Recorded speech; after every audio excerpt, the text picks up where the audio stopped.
हे बघा तुम्ही बघू शकतात किती मस्त चकली झाली आपली तयार. अगदी छान पोकळ चकली तयार झालेली आहे बघा आणि रंगसुद्धा सुंदर आलेला आहे. खूप सुंदर आपल्या चकल्या झालेल्या आहे आणि चवीला अप्रतिम चकली झालेली आहे.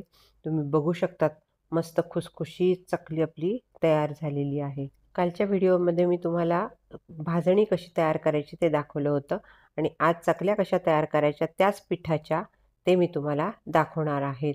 मी 2 वाटी पिठाचं चकल्या केलेल्या आहेत आणि त्या साधारण 20-22 चकल्या आपल्या तयार होतात. तुम्ही छोट्या केल्या तर जास्त होतील, मोठ्या केल्या तर कमी होतील.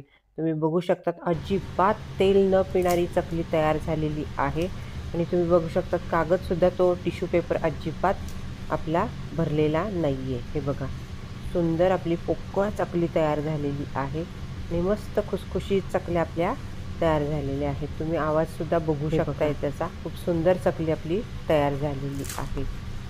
तुम्हाला तोडून दाखवते. हे बघा आला की नाही आवाज. खूप सुंदर आपल्या चकल्या तयार झालेल्या आहेत. आता या चकल्या कशा तयार करायच्या ते आपण बघूया. कालच्या व्हिडिओमध्येच मी तुम्हाला भाजणी कशी तयार करायची ते दाखवलं होतं. तीच भाजणी मी छान बारीक दळून आणली आहे. फक्त ती भाजणी आपल्याला डाळीवर दळायची आहे. हरभऱ्याच्या डाळीवर दळायची किंवा भाजणीवर दळलं तरी काहीच हरकत नाही. आता इथे मी 1 वाटीभर पाणी घेतलेलं आहे आणि 3 चमचे पोहे खायचे चमचे मी तेल घेतलेलं आहे आणि आपल्याला साधारण पावणे 2 वाटी आपल्याला पीठ लागणार आहे. हेच प्रमाण आपल्याला ठेवायचं आहे. 1 वाटी पाणी, पावणे 2 वाटी पीठ आणि त्याला आपल्याला 3 चमचे तेल, पोहे खायचे चमचे घ्यायचे आहेत आपल्याला.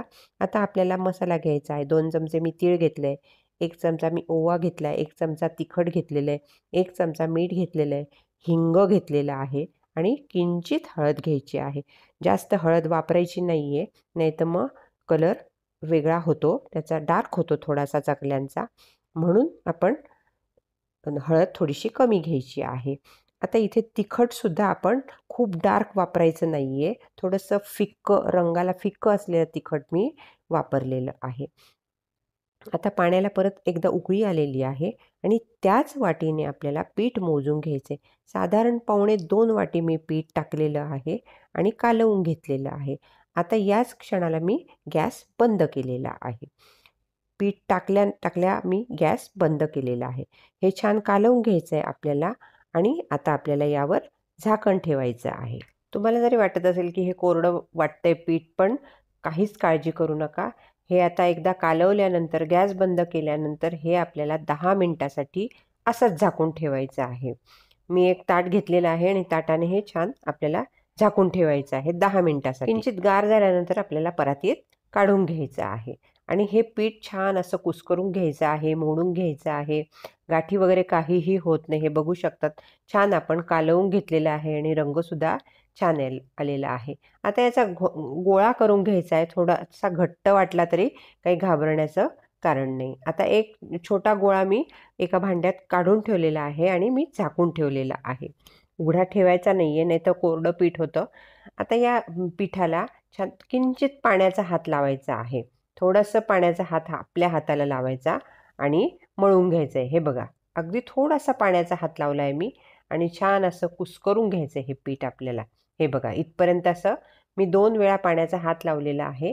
छान आपलं पीठ मऊ झालेलं आहे. आता खूप आपल्याला पातळ करायचं नाही आहे. पातळ केलं तर काटे पडत नाही चकलीला, त्यामुळे पातळ करायचं नाही आहे. बऱ्यापैकी घट्टच आपल्याला पीठ ठेवायचं आहे. सोऱ्यात न पडलं पाहिजे इतपत आपल्याला पीठ ते तयार करायचं आहे. आता आपल्याला चकल्या पाडून घ्यायच्या आहे. मी सोऱ्या घेतलेल्या आहे. सोऱ्याला थोडंसं आतून तेल लावलेलं आहे आणि मी या आता तुम्हाला जसा आकार हवा असेल तशा चकल्या करून घ्यायच्या आहेत. हे बघा आपल्या चकलीला अजिबात तुकडा पडत नाही आहे, तुटत नाही आहे, काहीही होत नाही आहे. छान आपलं पीठ तयार झालेलं आहे. मी चकल्या सगळ्या करून घेते.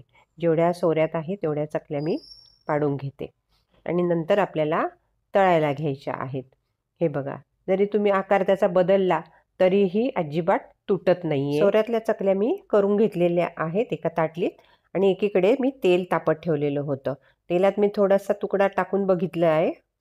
छान तेल तापलेलं आहे आपलं. मी मीडियम गॅसवरच तेल छान तापवून घेतलेलं आहे आणि त्यात छोटासा तुकडा मी टाकून बघितलेला आहे. ह्या गॅसवर आपल्याला चकल्या तळायच्या नाहीये. मीडियम गॅसवर तळल्या की मस्त खुसखुशीत चकली आपली तयार होते. थोडासा वेळ लागतो पण आपली चकली खुसखुशीत तयार होते. इथे मी 3 चकल्या टाकून घेतलेल्या आहेत आणि चकलीवरचे बुडबुडे कमी झाल्यानंतर आपल्याला झारा लावायचा आहे त्याला. तोपर्यंत आपल्याला झारा लावायचा नाहीये. आता आपण एक एक चकली उलटून घेऊया आणि दोन्ही साईडने आपल्याला छान मस्त खरपूस तळून घ्यायची आहे. हे बघा, खमंग आपल्या चकल्या होत आहेत.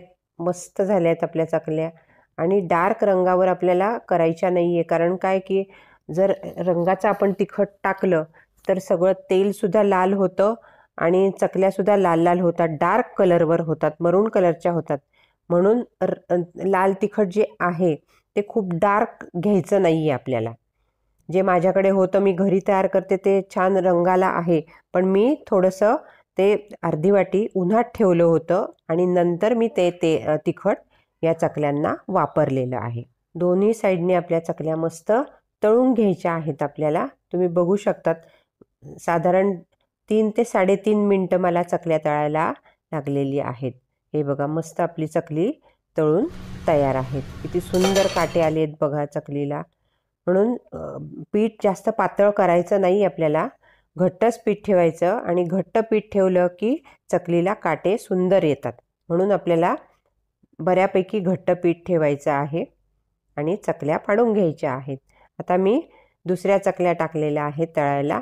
त्यासुद्धा सगळे बुडबुडे कमी झाल्यानंतर मग आपल्याला झारा लावायचा आहे आणि गॅस मीडियमच ठेवलेला आहे आपण. मोठा करायचा नाही किंवा खूप बारीक करायचा नाही आहे. मोठा गॅस करून तळल्या की वरून होतात पण आत मऊ राहतात आणि मंदाग्नीवर, अगदी मंदाग्नीवर तळल्या तर त्याचे तुकडे तुकडे होतात. चकल्यांचे आपले तुकडे तुकडे व्हायला लागतात किंवा तेल तरी पितात.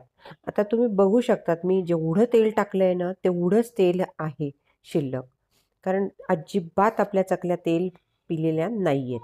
तुम्ही बघू शकतात हे छान आपल्या चकल्या इथे तयार होता आहे. भाजणीचं प्रमाण परफेक्ट झालं. ती छान आपली डाळीवर तळून आणली. मोहनचं प्रमाण व्यवस्थित झालं की चकल्या अजिबात बिघडत नाही. मी साधारण 1.25 ते 2 वाट्यांचं पीठ घेतलेलं होतं आणि त्या मी चकल्या केलेल्या आहेत.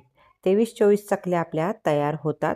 आता तुम्ही जसा आकार कराल त्याप्रमाणे चकल्या छोट्या मोठ्या कराल त्याप्रमाणे आकडा तुमचा चकल्यांचा तयार होईल. तुम्ही बघू शकतात किती छान आपली चकली तयार झालेली आहे आणि काटे पण सुरेख आलेले आहेत. मस्त खुसखुशीत चकली आपली तयार झालेली आहे. एकदा भाजणी तयार असेल ना तर चकल्या करायला फार वेळ लागत नाही. तुम्ही बघू शकतात आता मी या कागदावर टिश्यू पेपरवर या चकल्या काढून ठेवल्या आहे, पण एक सुद्धा थेंब त्या चकलीच्या तेलाचा तिथे नाही आहे. हे तुम्ही बघू शकतात. यातच मी काढून ठेवलेल्या आहेत आणि सुंदर आपल्या चकल्या तयार झालेल्या आहेत. आता मी दुसरा सोऱ्या भरून घेतलेल्या आहेत आणि चकल्या करून घेतलेल्या आहेत. ह्यासुद्धा आपल्या चकल्या तळून घ्यायच्या आहेत. आता एक पहिल्या चकल्या काढून घेतल्यानंतर थोडंसं थांबायचं आहे. तेल परत गरम करायचं आहे आपल्याला छान. कारण आपण एकदम चकल्या सोडल्यानंतर तेल गार होण्याची शक्यता असते. म्हणून थोडंसं किंचित थांबायचं आहे आणि मग चकल्या परत तळून घ्यायच्या आहेत. चकल्या अगदी शांततेने तळाव्यात, कारण घाई गडबड इथे केली तर नंतर चकली मऊ पडण्याची शक्यता असते. म्हणून दोन्ही बाजूनी छान आपल्या तळून घ्यायच्या आहेत चकल्या. फेस कमी झाला किंवा अगदी बंद झाला फेस की मग चकल्या आपल्या काढून घ्यायच्या आहेत. हे बघा, छान आपल्या चकल्या तयार झालेल्या आहेत आणि ह्या छान गार झाल्यानंतर एका पॅक डब्यात आपल्याला ह्या चकल्या ठेवून द्यायच्या आहेत. अगदी महिनाभर या चकल्या अजिबात खराब होत नाही. एकदा भाजणी तयार असेल की आपल्या चकल्या तुम्ही कधी पण करू शकतात आणि तेल न पिणारी चकली अतिशय उत्तम चकली आपली झालेली आहे. चवीला पण खूप सुंदर झालेली आहे. मिठाचं, तिखटाचं सगळ्याचं प्रमाण अगदी योग्य झालेलं आहे. मी जसं सांगितलं त्याप्रमाणे तेवढंच मी घेतलेलं आहे. परत मीठ कालवलेलं नाही आहे, तिखट घातलेलं नाही आहे, कोणताही पदार्थ मी वरून घातलेला नाही आहे.